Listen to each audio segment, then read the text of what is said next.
পৃথিবীতে সব ধরনের অভ্যাসের মধ্যে সবচেয়ে মারাত্মক হচ্ছে কারোর সাথে কথা বলার অভ্যাস। এই অভ্যাসটা 2-1 দিনে হয় না, নিয়ম করে রোজ একটু একটু করে কথা হয়, তারপর আস্তে আস্তে মায়া জন্মায়। আর মায়া জন্মাতে জন্মাতে যখন তা নেশায় পরিণত হয়, ঠিক তখনই তা অভ্যাসের রূপ নেয়।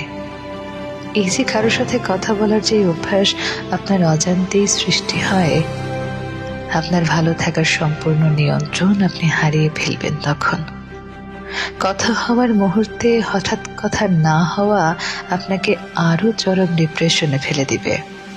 নিঃশ্বাস নিতে কষ্ট হবে, কোনো কিছুই আর ভালো লাগবে না, হঠাৎ মন খারাপ হবে। তার মানে এই নয় কারোর সাথে কথা বলাটা বাজে অভ্যাস। কারোর সাথে কথা বলতে ভালো লাগতেই পারে, কিন্তু তাই বলে যদি সেটা আপনার নিত্যদিনের অভ্যাসে পরিণত হয়, তবে আপনার আর কস্মিন কালেও ভালো থাকাটা হয়ে উঠবে না। কথায় মায়া বাড়ে, আর মায়ায় লিপ্তে থাকে যন্ত্রণা, একাকিত্ব, বিষাদ। যদি মনে হয় কারো প্রতি একতরফা ভাবে আপনি ডুবে যাচ্ছেন, তবে নিজেকে থামান।